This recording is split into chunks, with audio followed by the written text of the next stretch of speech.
네, 매일 오후 3시 3인 3색의 투자 전략 알아보는 333 오후장 공략주 시작하겠습니다. 오늘은요, DB금융투자 DB금융센터 이의연 차장 전화 연결 통해 만나보겠습니다. 차장님 안녕하십니까?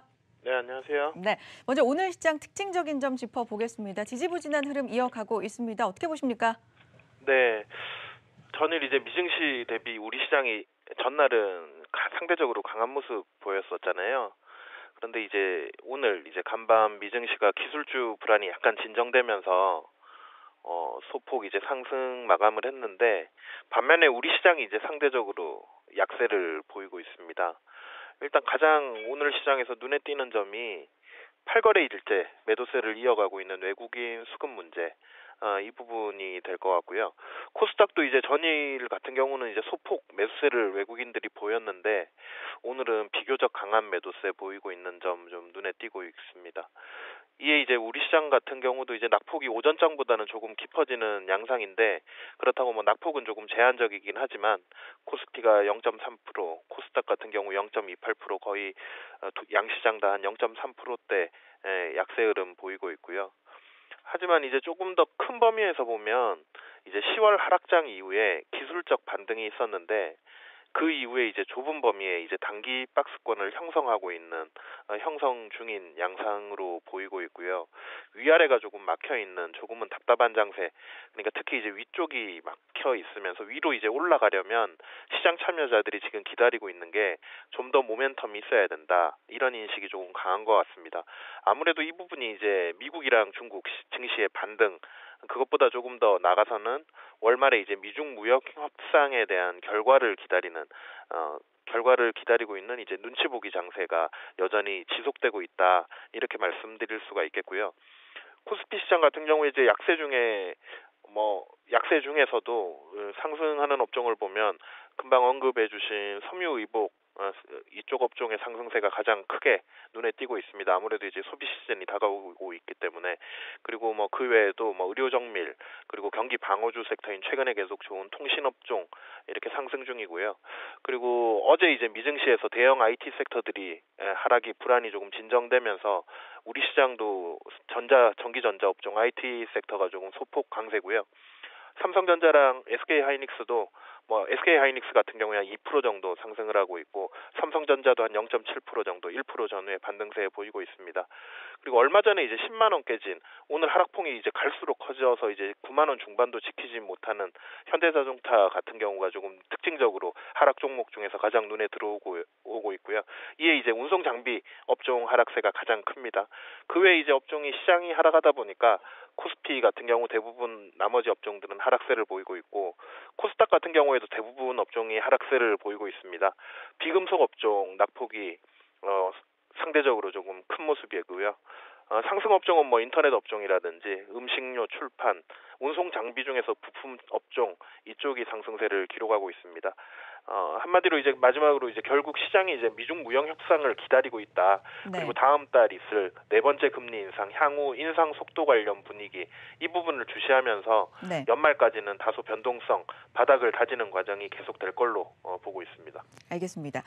자, 수급이 전반적으로 받쳐주지 않고 있는 가운데 그래도 좁은 범위의 박스권을 형성하고 있는 시장이다. 자, 그렇다면 이런 시장 상황 속에서 공략, 점검이 필요한 종목들 살펴보겠습니다. 오늘 아모레퍼시픽과 강원랜드, 롯데케미칼 세 종목 볼 텐데요. 세 분의 의견 확인해 보도록 하죠. 일단 롯데케미칼만 세 분 모두 온 의견이고요. 아모레퍼시픽부터 보겠습니다. 두 분만 온 박진희 부장께서는 오프 의견을 주셨는데요. 구체적인 의견은 두 분께서는 중국 이야기를 들어주셨습니다만 한 분은 한한령 계속 기대감, 한 분은 그래도 중국 내 매출 감소 우려감이 여전하다라는 의견입니다.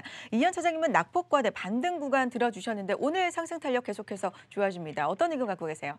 네, 오늘 뭐 한 2% 정도 15만 8천 원 현재가 기준으로 기록을 하고 있는데요. 일부 이제 바이오나 통신, 엔터주들을 제외하면 대부분의 업종이 이제 하반기에 낙폭이 있었기 때문에 아모레퍼시픽도 낙폭 과대 구간이라는 관점에서 단기 반등을 노리는 트레이딩 전략을 말씀드리려고 하는데요. 일단 성장률이 꺾인 이제 부진한 실적이 나왔잖아요. 어제는 이제 15만 원도 깨지면서 본격적인 상승기 그게 2014년 중순 정도 수준 그 가격 주가까지 왔었는데요. 실적을 한번 보면 매출액이 전년 동기 대비해서 3% 늘었습니다. 이번 분기에. 시장 기대치를 하회하면서 다시 한번 급락세를 이끈 게 이제 수익성인데, 구체적으로 영업이익이 847억 나왔는데 전년 동기 대비해서 36% 꺾인 수치거든요. 순이익 같은 경우에 더 낙폭이 커서 47.4%, 거의 반토막 수준으로 났습니다. 이제 과거 이제 대상승기에 2015년이거든요. 45만 원대 고가. 결국 이게 성장성이었거든요. 아까 전에 뭐 언급을 해주신 대로 좀 더 구체적으로 중국 시장에서의 성장이었거든요. 매출을 보시면 성장세 둔화 혹은 정체로 보시면 되고요. 수익성 악화는 이제 중저가 브랜드 이제가 경쟁이 심화되면서 요 부분, 수익성이 악화된 부분, 그리고 또 하나가 이제 내수 시장에서 또 부진이 있거든요. 한마디로 이제 재작년 이제 사드 여파 이후로 주가가 그때 당시 형성했던 박스권이 30만 원 박스권, 이거를 하단을 이탈을 했습니다. 이후에 이제 성장세 둔화와 수익성 악화가 이제 실적으로 계속 확인이 되면서 20만 원대 중반 새로운 박스권을 다시 또 이탈하는 계기가 됐거든요. 네. 그렇기 때문에 이제 그 하단에서 한 40% 정도 하락세를 이미 기록한 상황이거든요. 소비 시즌이 일단 다가오고 있기 때문에 이 과정에서 이제 반등 구간으로 진입할 거라고 생각합니다. 네. 일단 낮아진 기대치가 반영된 새로운 박스권을 이제 형성할 시기에 왔다. 그 정도 주가는 왔다. 여전히 뭐 공매도라든지 아모레퍼시픽 관련 ELS 뭐 관련 파생 상품들 물량을 감안했을 때 네. 바닥을 다지는 변동성은 당분간은 있겠지만 이 주가 레벨에서는 단기 반등을 노리는 트레이딩 관점 매수가 유효하다고 보이고, 변동성을 만일에 감안하는 투자자라면 장기적인 관점에서 접근도 가능한 영역으로 보입니다. 네, 아모레퍼시픽 살펴봤습니다. 자, 두 번째 종목 강원랜드 보겠습니다. 두 분께서 긍정적인 의견, 실적을 들어주셨는데요. 오늘 상승폭을 다소 줄이고는 있지만 빨간불 켜내고 있습니다. 어떤 분석하고 계세요? 네, 강원랜드도 뭐 상승폭이 비슷합니다. 2% 오르면서 현재 주가가 3650원인데, 강원랜드는 이제 아모레퍼시픽보다 매를 먼저 맞았다. 그러니까 좀 전에 말씀드린 급락세 이후에 뭐 악재, 그리고 바닥 다지기, 박스권 형성 후 조금씩 올라오는 구간에 있다. 이렇게 말씀을 드릴 수가 있겠는데, 주가는 뭐 여전히 바닥권으로 제 생각에는 보이고, 뭐 최근에 이제 채용 비리 관련 악재는 이제 주가에는 영향을 미치지 못하는 단계까지 왔다. 그리고 앞에 이제 아모레퍼시픽, 앞에 언급드린 아모레퍼시픽하고 마찬가지로 고점이 15년이거든요. 2015년 4만 5천 원이었고요.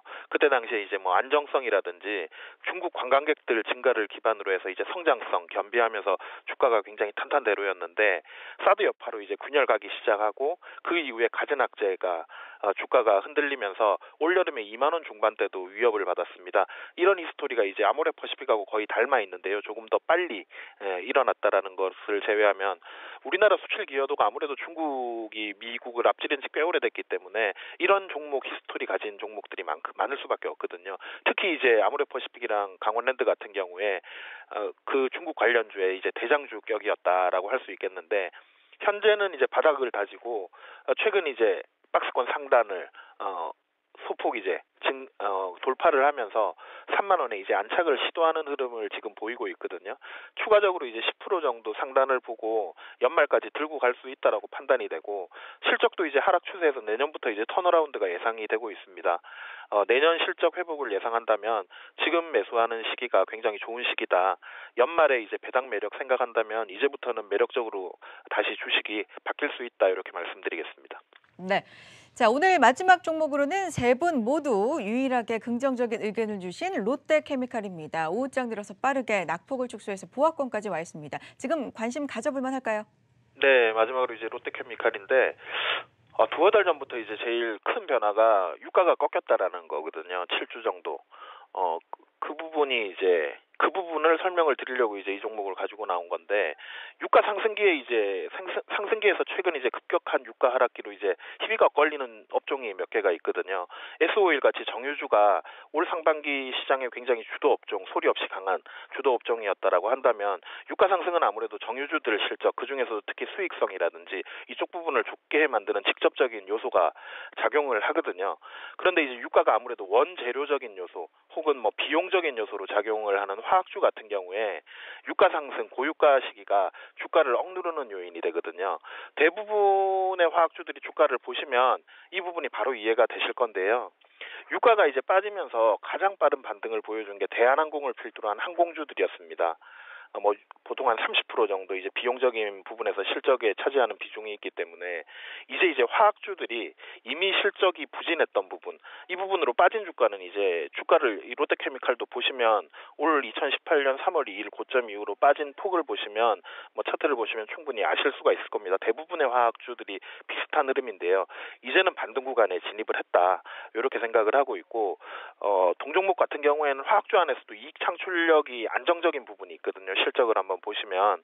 그렇기 때문에 유가가 다시 하락세를 보이면서 업종 분위기가 전환되는 시점에 주가 반등이 좀 더 탄력을 붙을 수 있는 종목이다. 그리고 실적 자체도 유가 약세 구간이 이제 다음 실적부터 이제 반영이 될 거기 때문에 실적에도 보탬이 될 거다. 이렇게 말씀드릴 수 있겠습니다. 알겠습니다. 자, 오늘 이렇게 세 종목에 대한 세 분의 의견 정리를 해봤고요. DB금융투자 DB금융센터 이의연 차장과 함께했습니다. 고맙습니다. 네, 감사합니다.